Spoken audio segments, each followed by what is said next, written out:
दोस्तों, क्या आप जानते हैं सऊदी अरब और दुबई की नींद क्यों उड़ी पड़ी है? भारत के हाथ तेल का इतना बड़ा कुआं कहां से लगा है? क्या इसके बाद से भारत अब दूसरे देशों से तेल लेना बंद कर देगा? क्या ये तेल सिर्फ भारत के ही काम आएगा या फिर इसे दूसरे देशों से भी एक्सपोर्ट किया जाएगा? आखिर इससे पेट्रोल डीजल के भाव में क्या बदलाव देखने को मिलेंगे? अगर आप नहीं जानते तो चलिए आज हम आपको बताते हैं। दोस्तों, भारत अब एक ऐसा देश बन गया है जो किसी भी चीज के लिए किसी दूसरे देश पर निर्भर होना बिल्कुल भी मंजूर नहीं करता है। ये अपने ही देश को इतना विकसित बनाना चाहता है कि इसे किसी से कुछ भी लेने की जरूरत ना पड़े। जैसा कि हम सब जानते हैं, तेल, पेट्रोल, डीजल के लिए भारत को दुबई और सऊदी अरब का सहारा लेना पड़ता है। इसी वजह से यहाँ के पेट्रोल डीजल के भाव में भी आए दिन उतार चढ़ाव देखे जाते हैं। आज के समय में भारत के लोगों को इतना खाना पीना नहीं अखरता जितना कि पेट्रोल के दाम उन्हें महंगा पड़ता है। पेट्रोल आज के समय में दोस्तों लोगों की जरूरत बन गया है। इसके बिना हम कहीं बाहर जाने की सोच भी नहीं सकते। पेट्रोल की कीमत इसलिए दिन पर दिन बढ़ती जा रही है क्योंकि भारत को इसे दूसरे देशों से एक्सपोर्ट करना पड़ता है, इसलिए सरकार इनकी कीमत में इजाफा कर देती है। लेकिन अब ये चिंता भी जल्द ही खत्म होने वाली है दोस्तों, क्योंकि भारत ने एक ऐसा तेल का कुआं खोद निकाला है जिसकी वजह से अब पेट्रोल की कीमत बढ़ने के बजाय घटती हुई नजर आएगी। और हो सकता है कि आगे आने वाले समय में इस पेट्रोल का इस्तेमाल करना ही भारत बंद कर दे। तेल, डीजल, पेट्रोल ये सब चीजें जमीन के नीचे से निकाली जाती हैं, लेकिन जैसा कि हम जानते हैं कि जमीन के नीचे तो सिर्फ 70% पानी ही मौजूद है, तो सिर्फ इतनी मात्रा में तेल निकालना कैसे संभव है? और वो कौन सा तरीका है जिससे तेल भरपूर मात्रा में प्राप्त किया जाता है? दोस्तों, यूक्रेन और रूस की लड़ाई से पहले हर एक देश अपने लिए एक ऐसे स्रोत की तलाश कर रहा है जो जीवाश्म ईंधन जितना सस्ता और सुरक्षित हो। लेकिन ऐसा नहीं हो पाया, क्योंकि जब इन दो देशों के बीच जंग की शुरुआत हुई तो रूस ने आयातित ऊर्जा को इंपोर्ट करना बंद कर दिया। इससे हर किसी देश में हाहाकार मच गया और हर कोई अपने लिए ऊर्जा सुरक्षा का इंतजाम करने लगा। हर देश दूसरे देशों से बेहतर करना चाहता था और इसी में ये लोग उलझे हुए थे। लेकिन भारत को इन सब की बिल्कुल भी परवाह नहीं थी, न ही इस पर लड़ाई का कुछ भी असर देखने को मिला था। लेकिन दोस्तों, फिर भी भारत ने ऊर्जा सुरक्षा पहल में अपना योगदान दिया और सबसे बेहतर करने का फैसला किया। एनर्जी का सबसे अच्छा साधन सोलर और विंड को माना जाता है, लेकिन इनको लगातार इस्तेमाल करके ऊर्जा लेना एक बहुत ही बड़ी चुनौती है जो लोगों के लिए मुश्किल ही नहीं बल्कि नामुमकिन है। इसलिए कोई भी इसका लगातार इस्तेमाल नहीं कर सकता है। वैसे तो इस मिशन को पूरा करने के लिए न्यूक्लियर एनर्जी का सहारा भी ले सकते हैं, लेकिन दोस्तों ये बहुत ही जोखिम भरा है, इसलिए हर कोई इस ऑप्शन को छोड़ना ही पसंद करता है। इसके अलावा इलेक्ट्रिसिटी व्हीकल भी मौजूद है, लेकिन ये पेट्रोल डीजल के मुकाबले में फीके हैं। इसलिए भारत ने दूसरा तरीका अपनाया है एक नए मिशन की शुरुआत का, जिसका नाम था राष्ट्रीय हरित हाइड्रोजन मिशन। इसमें सरकार ने करीब 20,000 करोड़ रुपए खर्च किए हैं। ये मिशन दोस्तों इसलिए मंजूर किया गया है ताकि हाइड्रोजन की मदद से घरेलू क्षमताओं में सही से विकास हो सके। अब आप सोच रहे होंगे कि ये तो प्रकृति में आसानी से मिल सकता है, तो फिर इन सब की क्या जरूरत है? तो आपको बता दें दोस्तों, पृथ्वी पर जितनी भी मात्रा में हाइड्रोजन मौजूद है वो एकदम नेचुरल और प्योर नहीं है। ये अपने शुद्ध और मौलिक रूप से दोस्तों बहुत ही कम पाया जाता है। इसलिए अब ग्रीन हाइड्रोजन की शुरुआत की जा रही है जो एकदम शुद्ध और साफ होगा। इसलिए आपको अच्छी तरह से इस मिशन के बारे में बताते हैं और साथ ही ये बताते हैं कि आखिर इस मिशन से क्या फायदा होने वाला है। ग्रीन हाइड्रोजन ये पानी के इलेक्ट्रोलिसिस से मिली वो हाइड्रोजन होती है जिसे बनाने के लिए या तो सोलर एनर्जी का इस्तेमाल किया जाता है या फिर विंड की मदद से इसे बनाया जाता है। इन दोनों से ही हाइड्रोजन प्राप्त होती है। वहीं प्रति यूनिट के हिसाब से भी दोस्तों हाइड्रोजन में ज्यादा एनर्जी पाई जाती है। यही वजह है कि इससे एकदम साफ और शुद्ध एनर्जी मिलती है और ये शुद्ध हाइड्रोजन पानी का एक अच्छा रिसोर्स है।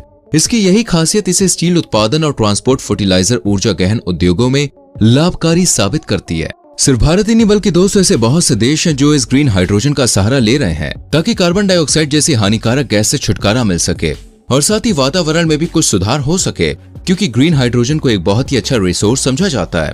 ये जीवाश्म ईंधन पर निर्भरता को कम कर देता है, इसलिए हर एक देश इस ग्रीन हाइड्रोजन का ही सहारा लेते हुए नजर आ रहे हैं। भारत सरकार ने दोस्तों ग्रीन हाइड्रोजन को बढ़ावा देने के लिए 19,744 करोड़ का बजट बनाया है।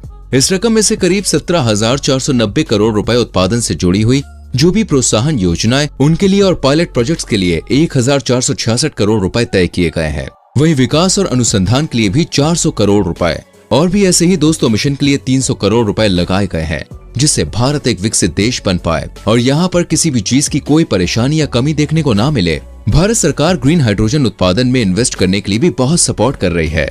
इसके लिए सरकार भले ही कम समय के लिए लेकिन इलेक्ट्रोलाइजर पर इंपोर्ट टैक्स भी माफ करने का विचार बना रही है ताकि लोगों को ज्यादा से ज्यादा सपोर्ट मिल सके।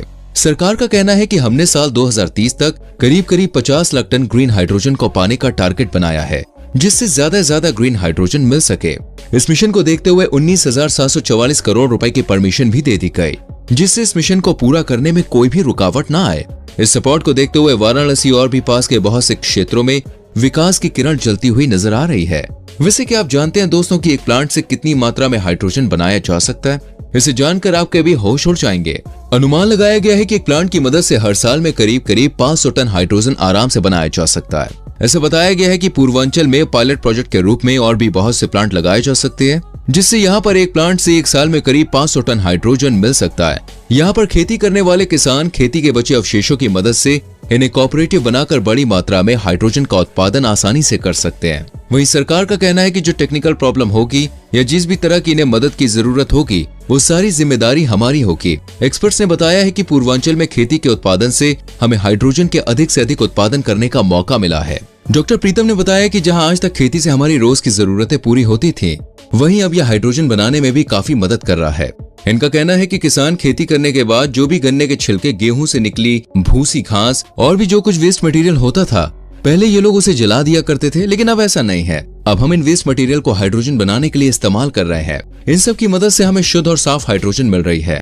डॉक्टर प्रीतम का कहना है कि इसी के चलते अभी बिना किसी संसाधन या फिर सरकार की किसी भी मदद के बिना रोजाना मिर्जापुर में आधा टन ग्रीन हाइड्रोजन प्राप्त कर रहे हैं।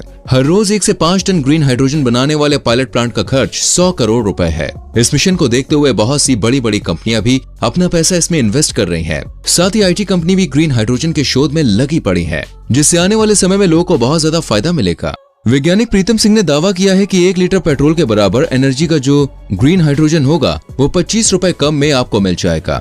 इसका रेट पेट्रोल से बहुत ही कम देखने को मिलेगा। साथ ही ये भी बताया गया है कि जहां 1 लीटर पेट्रोल 105 रुपए की कीमत में बाजार में बिकता है और इसके अंदर 3.54 मेगा जूल एनर्जी होती है, इतने से दोस्तों एक 100 सीसी की बाइक सिर्फ 60 किलोमीटर का सफर तय कर सकती है, जबकि ग्रीन हाइड्रोजन की मदद से आप 60 किलोमीटर का सफर सिर्फ 80 रुपए में कर सकते हैं। इसके इस्तेमाल से पोल्यूशन जैसी समस्या भी देखने को नहीं मिलेगी। आखिर इसका इस्तेमाल कैसे किया जाएगा? गाड़ियों में ये फ्यूल गैस लगाई जाएगी, जिसे आप एक बैटरी की तरह भी मान सकते हैं। इसके अंदर एक एनोड और एक कैथोड नाम के इलेक्ट्रोड लगे होंगे। इन्हीं की मदद से केमिकल प्रोसेस होता है और फिर ऊर्जा पैदा होती है। लेकिन सवाल यह है कि इन पेट्रोल और तेल का पता कैसे लगाया जाता है कि ये जमीन में इतनी मात्रा में मौजूद है।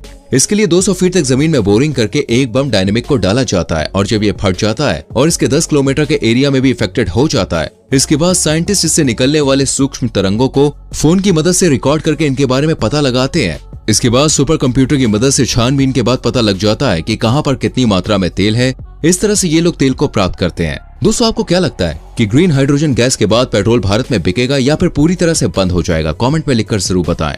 वीडियो को लाइक और शेयर करें और आने वाली वीडियोस को देखने के लिए चैनल को सब्सक्राइब करके बेल आइकॉन प्रेस करें, जिससे आने वाली वीडियोस आपसे मिस ना हो। मिलते हैं अगली वीडियो में। अपना बहुत ख्याल रखें। Bye bye, take care.